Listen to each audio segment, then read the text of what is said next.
Assalomu alaykum. Yana bir bor barchaga. Bugun sizlar bilan ajoyib bo'lgan, o'zim qiziqqan ajoyib fan, fizika fanidan bugun optika bo'limidan qavariq yoki yig'uvchi linzalarda o'sha tasvir yasash, o'sha formulasini sizlar bilan birgalikda isbotlaymiz. O'shani unda qanday tasvir yasaymiz, o'shalarni birgalikda sizlar bilan ko'rib chiqamiz. Xo'sh, bo'lmasam bugungi darsimizni o'shani boshladik. Biz uchun qavariq yoki yig'uvchi linzalar qanday yasaladi? Bizga uning uchun birinchi navbatda optik o'q kerak bo'ladi. Optik o'q. Mana shu gorizontal joylashgan o'qni biz o'sha optika bo'limida optik o'q deymiz. Biz bilamizki, o'zimiz tekislikda ko'rganimizda x, y koordinatalarni masofalarga tushunganmiz. Bu yerda o'sha masofa tushunchasi sifatida fokus, ya'ni f masofa tushuniladi. Ya'ni fokus masofasi f da 2f, 3f shunaqa. Ya'ni masofani bu yerda katta f bilan belgilaymiz. Va bu yerga biz birinchi navbatda o'sha qavariq linzamizni joylashtirib olamiz. Qavariq linzamiz mana shu tartibda, chizmasam yana. Va buni strelkasiga e'tibor beramiz.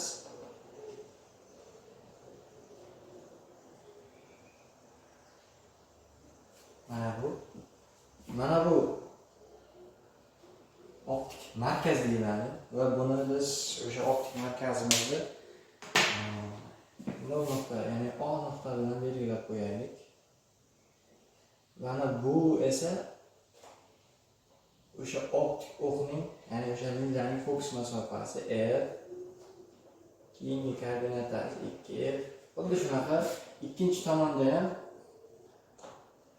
f, 2f.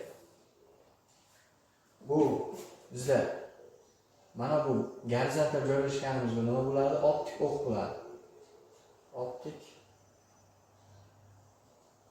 o'q. Mana bu optik o'q hisoblanadi.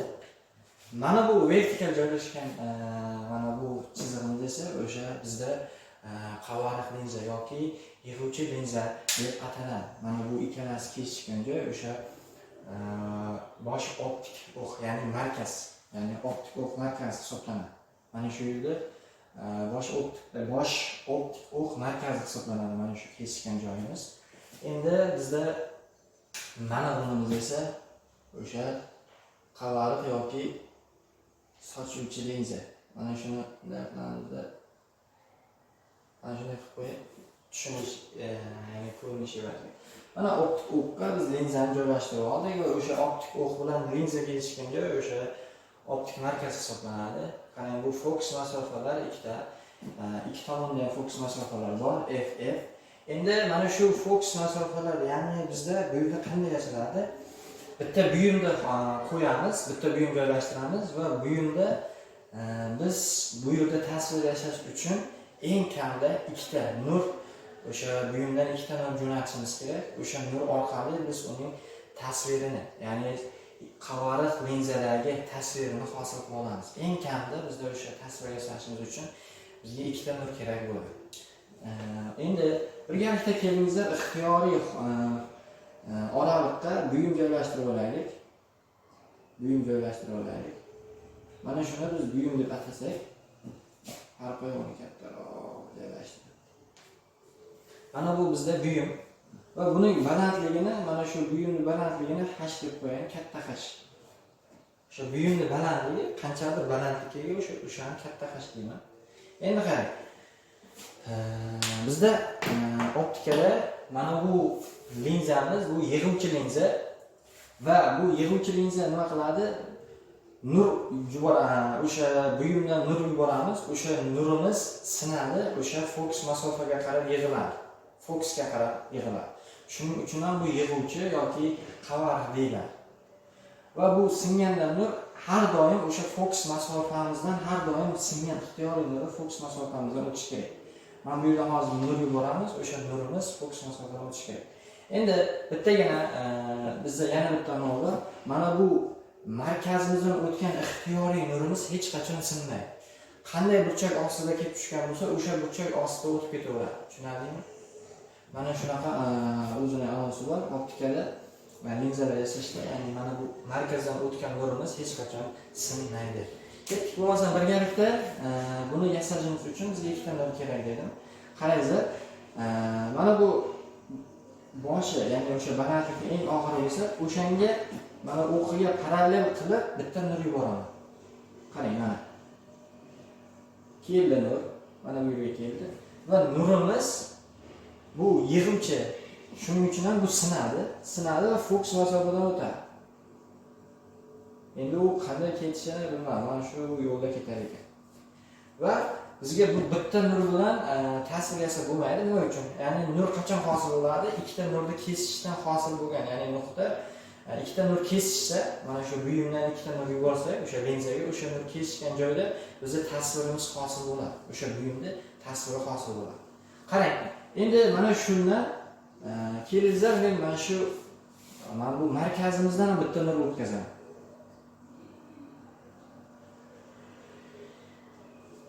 Tushunarlimi? Endi bu mana shu nuqtalarda kesishib qoldi. Bu misol uchun hozir bu chizmamizda endi men aniq masofalarni, fokus masofalarini misol uchun aniq santimetrni aniq mo'ljalni ololmayapman. Balkim 2f 2f dan kichik, lekin bunisini aniq bilmaymiz. Balkim mana shu 2f bilan ustimiz tushmasligi ham mumkindir. Mana shu o'shancha hozir 2f ga ustimiz tushib qolyapti. Sal buni 2f da men belbog'dan qo'yib qo'yaman. 2f.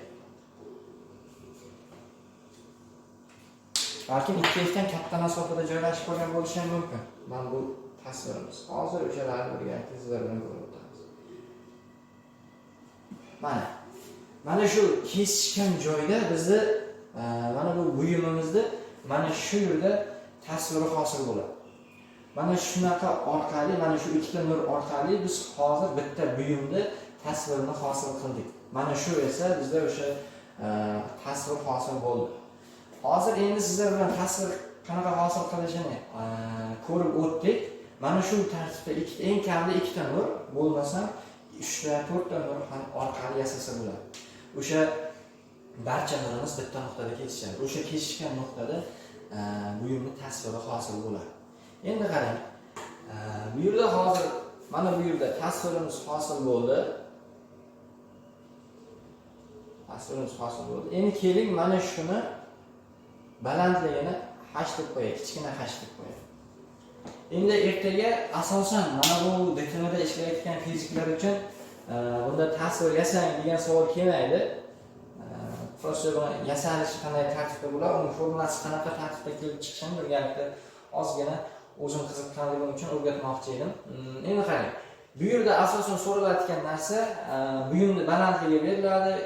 Kattalashgan, kichiklashgan, to'nkarilgan qanaqa tasvir hosil bo'ldi, o'shalari haqida bizdan asosan o'sha DTM variantlarida tushayotgan savollar o'shalar bo'ladi. Endi bu yerda hozir biz birinchi navbatda o'shani qanaqa qilib aniqlaymiz, kattalashgan, kichiklashgan yoki to'nkarilgan degan savollarni birinchi navbatda undan oldin biz formulasini keltirib chiqaraylik. O'shanga qarab u yerda tasvir hosil bo'ladimi? Mana qaysi nuqtaga qo'ysak tasvir hosil bo'lmaydi, qaysi nuqtada tasvirimiz qaysi oralig'da yoki f bilan 2f oralig'ida balkim u kichraytirilgan tasvir hosil bo'lishi mumkin. Uni bizning asosan o'sha bizdagi formulalar orqali yoki o'sha koeffitsient deyiladi, kattalashtirish yoki kichiklashtirish koeffitsient deyiladi. O'sha orqali biz uni kattalashgan yoki kichiklashgan qaysi oralig'da keyin o'sha formulaga masofasini qo'yib joylashtirib, qaysi oralig'da joylashganiga qarab biz o'sha formulaga qo'yish orqali uning kattalashgan yoki kichiklashgan yoki ta'sir hosil bo'ladi yoki bo'lmasligini o'shandan xulosa qilsak bo'ladi. Endi qarang, buni formulasini qanday keltirib chiqaramiz? Mana shu holatda hosil qilib oldik. Ya'ni biz qavariq yoki yig'uvchi linzada tasvir hosil qilib oldik. Mana bizda buyum berilgan, bu buyum deyiladi. Bu esa tasvir. Tushunarlimi? Bu hosil bo'lingan, ya'ni mana bu yerga tasvir. Mana bu esa buyum. Ixtiyoriy buyum joylashtirilgan, uning balandligiga ega bo'ladi. O'shani endi qarang. Biz formulani keltirishimiz oldin bir ikkita tushunchalarga kiritib olamiz. Endi qarang, mana bu o'sha buyumdan qavariq linzagacha bo'lgan masofani biz kelingizlar F orqali belgilab olaylik. O'sha qanaqadir masofada joylashgan, tushunarlimi? Mana bu buyumimiz mana bu qavariq linzamizdan qanchadir masofada joylashgan. Uni biz hozir aniq ayta olmaymiz. Tushunarlimi? O'zi bizda savollarda beriladi o'sha buyum linzadan fokus masofa 2x 2f fokus masofada joylashgan yoki bo'lmasa 2f bilan f oralig'ida joylashgan degan savollarni berish mumkin. Xuddi shunaqa yoki teskarisi ham berish mumkin. Endi o'sha qanaqa bo'ladi unisida yoki bo'lmasa mana bunaqa savol berish mumkin. Tasvir deydi. O'sha fokus ya'ni qavariq linzamizdan o'shancha masofada joylashgan degan savollarni berish mumkin. Endi mana bu masofani biz kelingizlar d deb belgilaylik. Bu tasvirning qavariq linzagacha bo'lgan masofasini d deb belgilaymiz. O'sha buyumning esa fokus masofaga, ya'ni qavariq linzagacha bo'lgan masofasini f deb belgilaymiz. Tushunarlimi? O'sha orqali belgilash orqali biz endi formulani keltirib chiqaramiz. Endi qarasak, bizda buni asosan keltirib chiqarishda burchakdan foydalanamiz. Mana buni ko'rsalaringiz bu 90 gradus bo'lib qolyapti. Ya'ni 90 gradusli uchburchak hosil bo'lib qolyapti. Mana bu ham perpendikulyar deb qilsak. Endi qarasalaringiz, mana buni burchakni men qanaqadir bir alfa burchak deb olsam, o'zim burchakni kirgizayman. Ya'ni bizda vertikal burchaklar bor, to'g'rimi? Ya'ni matematikada vertikal burchaklar bu o'xshash va ya'ni vertikal burchaklar teng degan tushunchamiz bor bizda. Mana bu alfa bo'lsa, buning vertikal burchagi mana bu. Bu ham alfa bo'ladi. To'g'rimi? Xuddi shunaqa. Endi bu mana bu yerda ham qarasalaringiz o'sha h balandligi bor. Endi mana bu men hozir mana bu uchburchak uchun bitta qaradim, keyin mana bu uchburchak uchun bitta qaradim. Endi qaraymiz.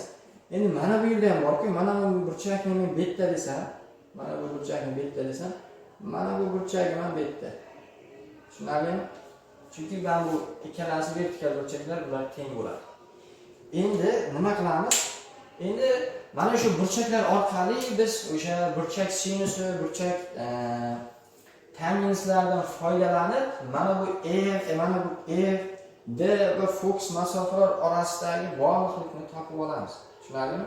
O'sha bog'liqlik orqali biz o'sha mana bu qavariq linzaning formulasini keltirib chiqamiz birgalikda.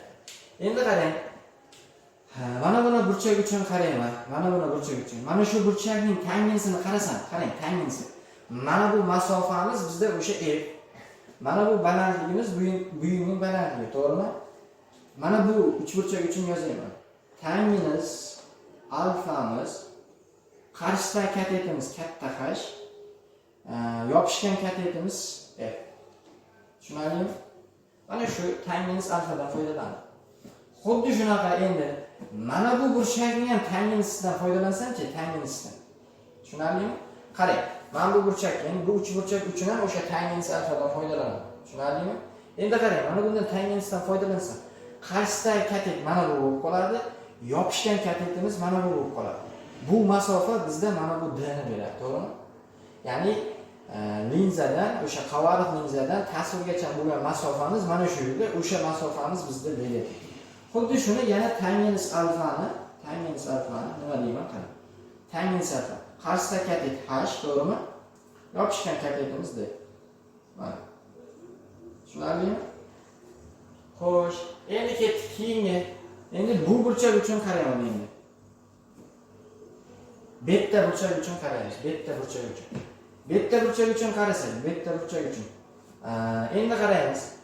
Buning ham xuddi shunaqa tangensini ko'rib chiqamiz. Betta burchakning o'sha tangensini birgalikda ko'rib chiqamiz.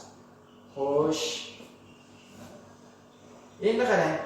Mana bu burchagimiz. Mana qarang, mana bu singan nurimiz, mana bu yerdan singan nurimiz fokus masofadan o'tyapti, to'g'rimi? O'sha fokus masofada joylashib qolgan, ya'ni o'sha yerdan o'tadi dedik, u singan nurimiz. Endi qarang. Mana bundan bungacha bo'lgan masofamiz bizda fokusga teng-ku, mana bungacha, to'g'rimi? Mana bu f. Chunki f dan o'tyapti. Endi mana bu balandligimiz, mana bu yergacha parallel o'tkazdik. Demak, mana bu balandligimiz ham bizga katta h ni beradi. Demak, mana bu burchakning, ya'ni mana bu uchburchakka nisbatan qaraydigan bo'lsak, mana bu qarshida katta qarshi bo'lib qolgan. Tangimiz bu yerdan qaraydigan bo'lsak, qarshida katetimiz h bo'ladi. Yopishgan katetimiz bizda o'sha fokus masofa bo'lib qoladi. Qaranglar. Fokus masofa. Tushunarlimi? Mana bu bizda fokus masofani beradi. Endi tangimiz yana o'sha betda faqat pastdagisi uchun qaraymiz. Mana bu burchak uchun. Mana bu uchburchak uchun. To'g'ri burchak uchburchak uchun. Endi qarang. Bizda mana bungacha bo'lgan masofamiz f teng, to'g'rimi? Fokus masofani teng. Va bundan bungacha bo'lgan masofani biz topa olamiz. Bizdan bundan, ya'ni qavariq linzamizdan tasvirgacha bo'lgan masofamiz bu kichik d ga teng. O'sha kichik d dan fokus masofani ayirib tashlaydigan bo'lsa, mana bu fokus masofani ayirib tashlaydigan bo'lsa, mana bu masofa kelib chiqadi. Tushunarlimi? Va buning ham qarasangiz, qarshida katta edi, buni kichkina qarshi, ya'ni tasvirning balandligiga teng. Ikkinchi holatda tangingiz betdan yozadigan bo'lsa, ham qarshida katetimiz h, yopishgan katetimiz bizda. Mana bu yopishgan katetimiz d minus f fokus masofa bo'lib qoldi. Tushunarlimi? Va o'shanga nisbat d minus f. Mana biz mana burchaklar orqali mana shu tangens alfani, tangens bettalarni mana bu bizdagi tasvirimizning, ya'ni o'sha buyumning balandligi yoki o'sha hosil bo'lgan tasvirning balandligi va linzalargacha bo'lgan o'sha buyumdan linzagacha bo'lgan masofa yoki tasvirdan buyumgacha, tasvirdan o'sha linzagacha bo'lgan masofalar orasidagi bog'liqliklarni topib oldik. Endi qarasak, tangens alfa, bu yerdan tangens alfa. O'z-o'zidan tangens alfaga teng. Demak, bundan mana bu nisbatga tenglik ham kelib chiqadi, to'g'rimi? Xuddi shunaqa. Mana bu yerdagi nisbatimiz ham bu nisbatga tengligi kelib chiqadi, to'g'rimi? Endi mana shu nisbatlarni tenglik yozaman. Qarang. H taqsim f'imiz bu teng ekan kichkina h taqsim d. Tushunarlimi? Xuddi shunaqa. Mana buni ham yozaman. Katta h taqsim fokus masofa f taqsim kichkina h taqsim d minus f. Tushunarlimi? Xuddi mana shunaqa tartibda bo'ladi. Endi qarang. Bizda hozir mana shu ifodadan men hozir sizlarga o'sha bitta koeffitsiyentni aytib o'taman. Endi qarang. Mana bu hozir nisbat bo'lyapti, proporsiya ham bo'ladi. Ya'ni h bilan d ni o'rnini yoki f bilan h ni joyini almashtirsak bo'ladi. Tushunarlimi? Endi mana bu narsa qarang. Mana d bilan h ni joyini almashtiramiz. Ya'ni bir-biriga proporsiya ko'paytiramiz. Ya'ni buni bunga ko'paytirib, buni bunga ko'paytirsam ikkalasi teng bo'ladi. Va yana o'sha h ga buni bo'lib qo'ysam, d ni bu yoqqa ko'paytirib qo'ysam, yana o'sha holatida teng bo'laveradi. Ya'ni buni boshqacha ko'rinishda yozsa ham bo'ladi demoqchiman. D taqsim f'imiz bu teng ekan kichik h taqsim katta h. Tushunarlimi? Mana bu d bilan h ni joyini almashtirib qo'ydim. Mana shu nima uchun buni qildim? Bizda mana bu borku, mana bu ifodamiz bizda k orqali belgilanadi. K nima uchun? Hozir buni tushuntirib o'taman. Nima uchun bu bunaqa belgilanadi? Bizda qarasalaringiz, kichkina hashimiz bu o'sha tasvirning balandligi, katta hashimiz esa bu buyumdir. O'sha buyum qo'yilgan o'sha mana bu buyumni qancha balandlikda buyum qo'ygan bo'lsa, o'shaning balandligi, to'g'rimi? Endi o'sha tasvirni o'sha buyumning balandligiga nisbati bu o'sha kattalashish koeffitsiyenti yoki kichiklashish koeffitsiyentini beradi. Tushunarlingizmi? Ya'ni misol uchun 2 metr balandlikdagi buyum qo'ygan bo'lsak, bu yerda misol uchun 5 metr balandlikdagi buyum qo'yilgan bo'lsa, 5 ni 2 ga bo'ladigan bo'lsak, u nima degani? U katta degani. Tushunasizmi? Kattaroq tasvir hosil bo'ldi. O'sha nisbat orqali biz uning kattalashganmi, kichiklashganmi degan xulosasini keltirib chiqaramiz. Agar bu yerda kamiz birdan katta bo'lsa, demak kattalashgan tasvir hosil bo'ladi. Agar kamiz birdan kichik bo'ladigan bo'lsa, kichiklashgan tasvir hosil bo'ladi. Tushunarlimi? Bizda ertaga asosiy tushadigan savollarimiz mana shu bo'ladi. Asosan ko'p holatlarda mana shu kaga bog'liq. Ya'ni hozir yozib qo'yaman, k bu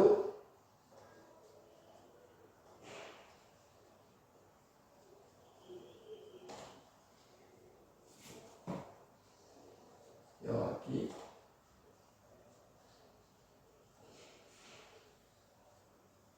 kichiklashish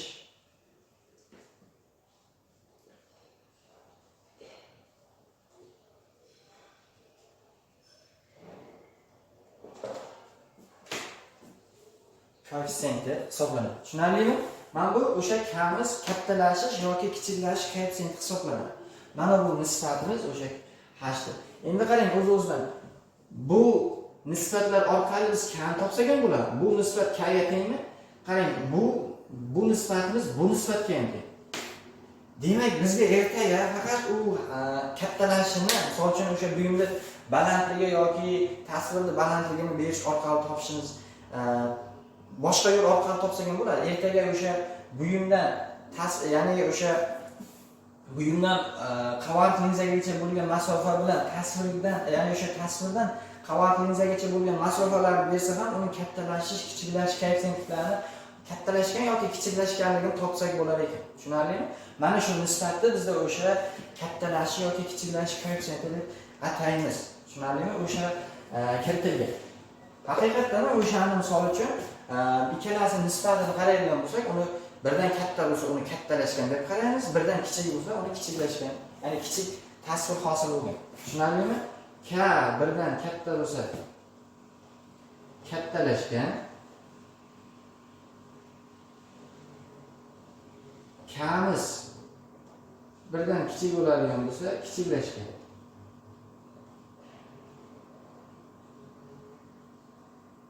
Kichiklashgan tasvir hosil bo'ladi. Tushunarlimi? Asosan mana shu savollar ko'proq tushadi ertaga.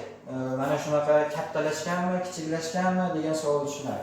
Qaysi oralikqa qo'ysak, buyumning tasviri qaysi fokus, ya'ni mana bu fokus masofalari qaysi oralig'iga qo'ysak, u kattalashgan tasvir hosil bo'ladi yoki kichiklashgan tasvir hosil bo'ladi degan xulosalarni, degan savollarni ertaga beriladi. Tushunarlimi? Endi kelingizlar, endi birgalikda formulani isbotlaymiz. Tushunarlimi? Mana shunga yana qaytaman. Mana shu orqali endi qarang. Mana men hozir bu katta f ni xohlasam katta f ni topib olaman, xohlasam kichik f ni mana bu katta f orqali ifodalab olaman. Tushunarlimi? Bittasini topib olaman. Farqi yo'q. Xohlasam kattani, xohlasam kichik. Bu ahamiyatli emas.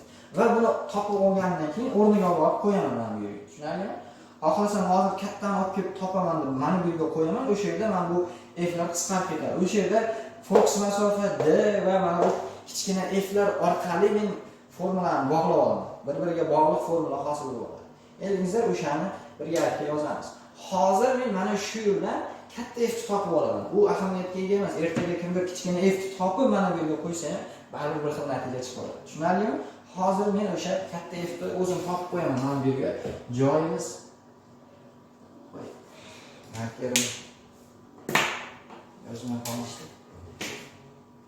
Xo'sh, katta f ni topadigan bo'lsam, qarang. Katta f ni topaman. Nima qilaman? Mana bu makrajda turibdi. Bu tomonga esa ko'paytma bo'lib o'tadi. Demak, f taqsim f suratga ko'paygan, f taqsim d ko'paygan mana bu d kichkina d ko'paygan kichkina h. Tushunarlimi? Mana bu katta h. Mana katta h ni kichik h va mana bu buyumdan qavat linzagacha bo'lgan masofa, o'sha tasvirdan qavat linzagacha bo'lgan masofa orasidagi bog'liqlikni bog'lab oldim. Endi mana bu yerga olib qo'yaman. Tushunarlimi? Mana bu formulaga qo'yaman. Endi hozir menga joy kamligi sababli birdaniga hozir mana shu yerga o'zida qo'yib og'zaki tushuntirib ketaman va bu yerga natijani birdaniga yozaman. Qarasak, mana buni f ni topni mana bu yerga qo'ysam, qarang. Mana bu yerda katta f bilan kichik f bir-biriga proporsional, ya'ni to'g'ri proporsional, to'g'rimi? Hozir men bu yerga buni qo'yadigan bo'lsam, suratda nima hosil bo'lib qoladi? Qarasangiz, kichkina f ko'paygan h, makrajda mana bu katta f ko'paygan d hosil bo'lib qoladi. Tushunarlimi? Bu yerda ham kichkina h bo'lib qoladi, bu yerda ham kichkina h bo'ladi, bular qisqarib ketadi. Va natijada nima qoladi? Bir taqsim natijani yozaman bundan. Bir taqsim emas. Bir taqsim emas. Endi qarang. Mana bu kichkina f lar qisqarib ketdi, suratda bitta kichkina f o'zi qolib ketdi, to'g'rimi? F taqsim katta f ko'payganda mana d miz Mana bu F ga oldiga tushadi, mahrajga. Tushunarlimi? Xo'p, mana bu F qisqarib ketdi. Bu tomonda nima qoldi? Bu tomonda esa H qisqarib ketdi. H ta o'rnida 1 qoldi. 1 D minus F. Tushunarlimi? Mana shu ko'rinishga kelib qoldi. Endi buni bu tomonga ko'paytiraman. Proporsiya qilamiz-da. Endi qarang.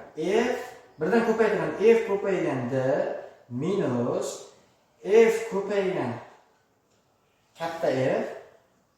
Mana bu taqsim. Endi qarang. Bu tomonda katta F ko'paygan D. To'g'rimi? Proporsiya. Bu ifodani bu kichik f ga ko'paytirdim, bu ifodani 1 ga ko'paytirdim, o'ziga teng. Endi qarasak, bizda mana bu yerda umumiy ko'paytuvchi desak ham bo'lar, katta f bor, ya'ni fokus masofamiz bor. O'shani narigi tarafga o'ng tomonga o'tkazaman. F ko'paygan d bu teng bo'ladi. Qarasak, bu minus bu yoqqa plyusda bo'ladi. F ni chiqaraman. F ni chiqaradigan bo'lsam, qarang. F bu yoqda nima qoladi? D, mana bu yerda D, bu yerda plus F. Kichkina f. Endi mana shu ifodani keltirib oldim. Buni katta f ni bu tomonga nisbat qilib yuboraman, buni esa bu tomonga bo'lib yuboraman. Tushunarlimi? Xuddi shu mana bu proporsiyada 1 taqsim f teng bo'ladi D plus kichkina f taqsim f ko'paygan d. Tushunarlimi? Faqat buni bu yoqqa nisbat qo'yardim. Bu ko'paytmani mana bu tagiga nisbat qo'yardim. Hozir yana mana bu proporsiyani buni bunga ko'paytirsam, buni bunga ko'paytirsam mana bu ifoda kelib chiqadi. Tushunarlimi? Endi nima bo'ldi? Qarasalaringiz bu katta f fokus masofa va mana bu ifodani kasr yig'indini alohida mahrajlarga ajratib olamiz. 1 taqsim f men buni o'zini alohida bunga bo'lsam, qarang, d bo'ladi.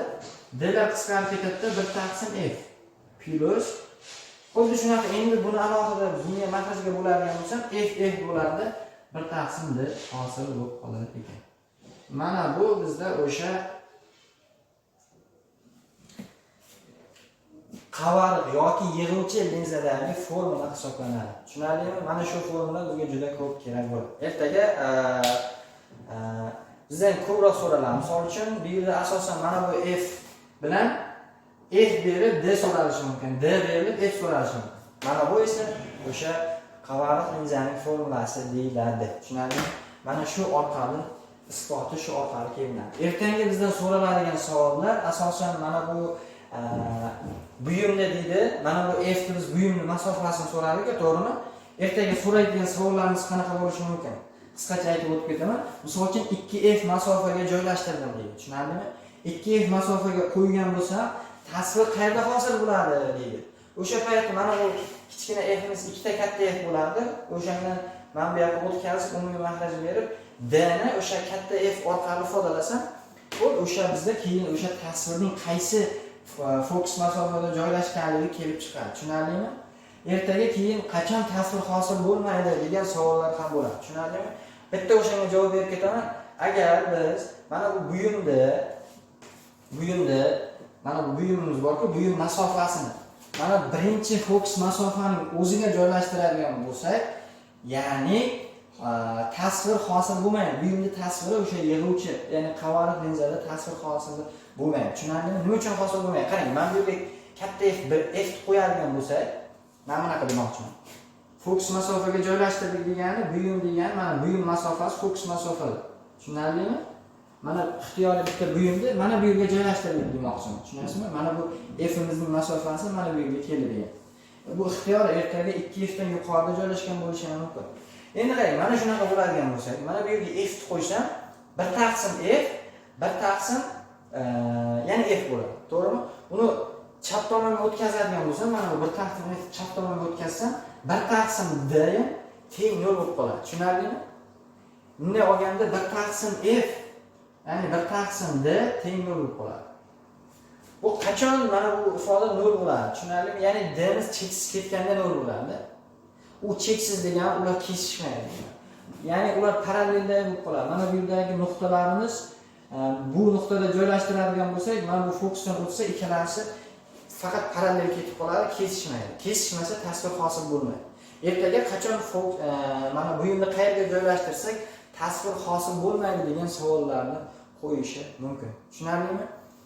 Mana shu tartibda fizikaning, ya'ni optika bo'limidan ajoyib bir qavariq yoki yig'uvchi linzada tasvir yasash va uning formulasini sizlar bilan birgalikda keltirib chiqardik va uni qanday savollar ertaga tushishini qisqacha sizlarga gapirib o'tdim. Xudo xohlasa keyingi videolarimizda endi o'sha botiq yoki sochuvchi linzalarni ham xuddi shunaqa isbotlab berishga harakat qilaman. E'tiborlaringiz uchun rahmat.